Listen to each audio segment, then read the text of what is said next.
Hey everybody, let's take 5 minutes out of our day and meditate on God's Word together.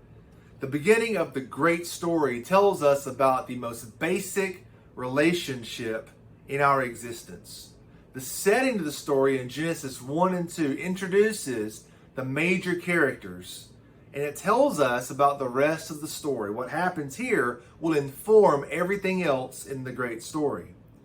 Genesis 1, in the beginning, God created the heavens and the earth. The earth was without form and void, and darkness was over the face of the deep. And the Spirit of God was hovering over the face of the waters. Now this really clears up a lot just in those short verses. This brings order to chaos. This tells us who we are. In the chaos of creation there, it tells us that God came in and made something. Something it tells us is that we are created beings. We are not the creator ourselves. We are not the top of the food chain, so to speak.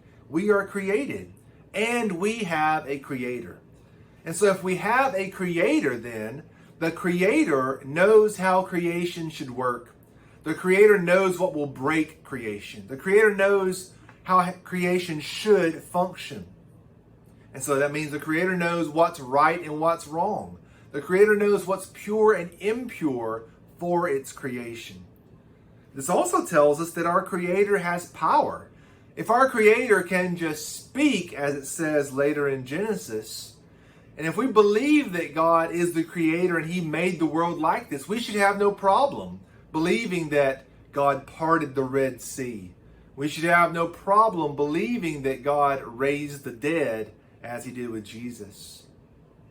The setting shows that there is chaos, but God brings order out of that chaos. It says in verse 2, the earth was without form and void. That phrase without form and void means it's uncreated. It's just in this state of disorder, disarray, desolation. You could say it's in a state of chaos. But God brings order into that chaos. Like an artist with these raw elements who makes this sculpture, this is what God does with that disorder. God brings order out of the disorder. In the ancient Near East, there was the tradition or just the tendency of ancient Near Eastern priestly kings appointing officials. They would build a temple and then appoint functionaries. Appoint the priest, appoint the guard, appoint this or that, and give everybody roles. This is what God is doing in Genesis 1. He has created the world as his temple. And in day 1, he separates light from darkness. In day 2, he separates sky from sea. In day 3, he separates the ground from the water. And then in day 4, he fills up the sky with the sun, moon, and stars. In day 5, he fills up the sea with the fish. And in day 6, he fills up the earth with animals and human beings.